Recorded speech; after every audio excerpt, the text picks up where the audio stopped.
Hello friends, जय जगन्नाथ।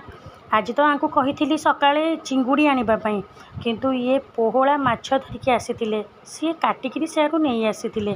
मु ताकू भल भाबे धोई देकी लुण हलदी ता देहरे भूषण पत्र लेंबू अदा रसुण छेचा आउ धनिया गुंड पकई ताकू गोले देइथिली। एबे नस्टिक बसैकी ता देहरे सोरिष तेल पकईकी गरम कर देइथिली।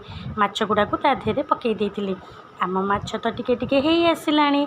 मु ताकू उल्टै देइथिली।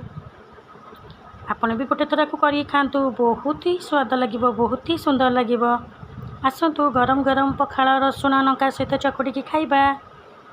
जदि मोर ये रेसिपीटी आपण मानकु भल लगी सब्सक्राइब निश्चित करेंगे। रहुची। जय जगन्नाथ फ्रेंड्स। आशा करुच्ची आपण माने ये रेसिपीटा को निहाती बनइबे।